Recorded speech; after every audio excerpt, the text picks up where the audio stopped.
Hello my dears, welcome to my YouTube channel Haru and Tanu. ഇന്ന് നമ്മൾ കറിവേപ്പില പൊടിയാണ് തയ്യാറാക്കുന്നത്.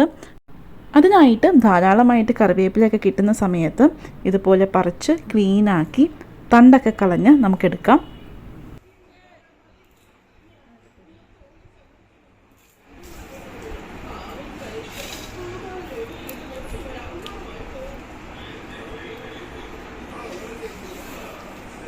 കറിവേപ്പില നമ്മൾ അടർത്തി എടുത്തിട്ടുണ്ട്.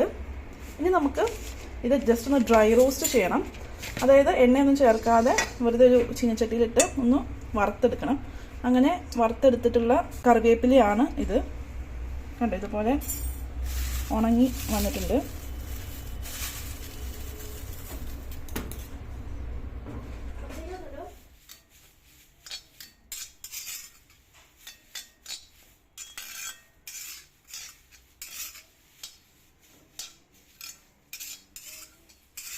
കറിവേപ്പില നന്നായിട്ട് കഴുകി എടുത്തിട്ടാണ് കേട്ടോ നമ്മൾ ഇതുപോലെ റോസ്റ്റ് ചെയ്ത് എടുത്തേക്കുന്നത്.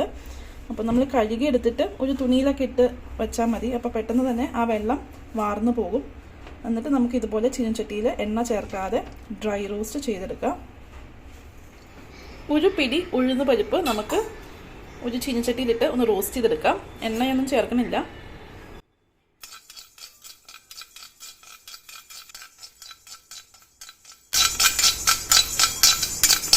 ഉഴുന്ന് പരിപ്പിൻ്റെ കളറ് മാറി തുടങ്ങിയിട്ടുണ്ട്. നമുക്ക് ഫ്ലെയിം ഒന്ന് ഓഫ് ചെയ്യാം. നമ്മൾ വറുത്ത് വെച്ചിരിക്കുന്ന കറിവേപ്പിലയുടെ ഒപ്പം ഈ ഉഴുന്ന് പരിപ്പ് വറുത്തതും ചേർക്കാം. ഒരു മുറി തേങ്ങ നമ്മളൊരു ചീനച്ചട്ടിയിലേക്ക് ചേർത്ത് കൊടുത്തിട്ടുണ്ട്. തേങ്ങ ചിരണ്ടിയത്. ഇത് നമുക്ക് എണ്ണ ചേർക്കാതെ തന്നെ വറുത്തെടുക്കാം.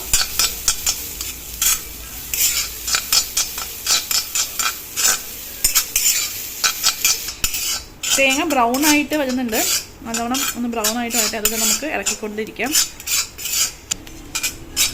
തേങ്ങ ബ്രൗൺ ആയിട്ട് വന്നിട്ടുണ്ട്. നമ്മൾ ഫ്ലെയിം ഓഫ് ചെയ്ത് കൊടുക്കുകയാണ്. തേങ്ങ വറുത്ത് വന്നിട്ടുള്ള നല്ലൊരു വാസന വരുന്നുണ്ട്. അതുപോലെ നിറവും മാറിയിട്ടുണ്ട്.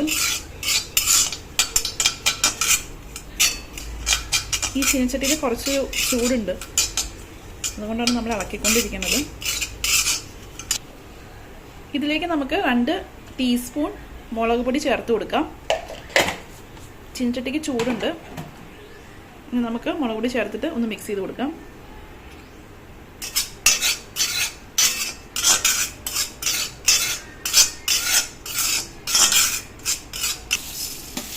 നമ്മൾ നേരത്തെ വറുത്ത് വെച്ചിരിക്കുന്ന ഉഴുന്നും അതുപോലെ തന്നെ കറിവേപ്പിലയും ചേർത്ത് കൊടുക്കാം. ഇത് നന്നായിട്ട് ആറിയതിന് ശേഷം നമുക്ക് നല്ല ക്ലീൻ ആയിട്ടുള്ള മിക്സിയിലിട്ട് ഒന്ന് പൊടിച്ചെടുക്കാം.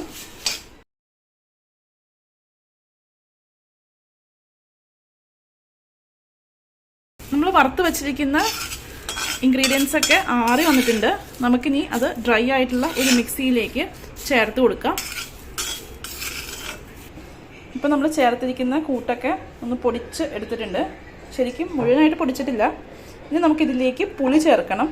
നമ്മളിതുവരെ പുളി ചേർത്തിട്ടില്ല. ഒരു നാരങ്ങ വലിപ്പത്തിലുള്ള പുളിയുണ്ട്. നമുക്ക് പുളി ചേർത്ത് കൊടുക്കാം. ഇതിൻ്റെ ഒപ്പം നമ്മൾ ഉപ്പ് ഇതുവരെ ചേർത്തിട്ടില്ല. ആവശ്യത്തിന് ഉപ്പ് ചേർക്കാം. നമുക്ക് ഒരിക്കൽ കൂടെ മിക്സിയിലിട്ട് ഒന്ന് ഗ്രൈൻഡ് ചെയ്തെടുക്കാം.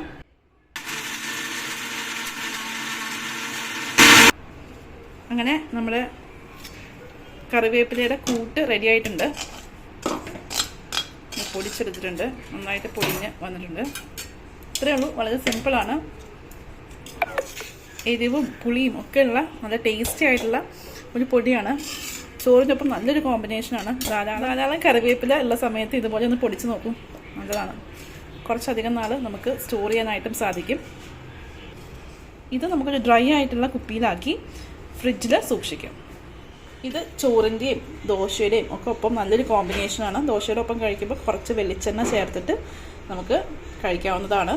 അപ്പോൾ ഒന്ന് ട്രൈ ചെയ്ത് നോക്കുക. കുറച്ചധികം നാൾ നമുക്ക് ഫ്രിഡ്ജിൽ സൂക്ഷിക്കാനായിട്ട് സാധിക്കും. ഈ വീഡിയോ ഇഷ്ടമായെന്ന് പ്രതീക്ഷിക്കുന്നു. ഇഷ്ടമായെങ്കിൽ please subscribe to my channel. Thanks for watching. By.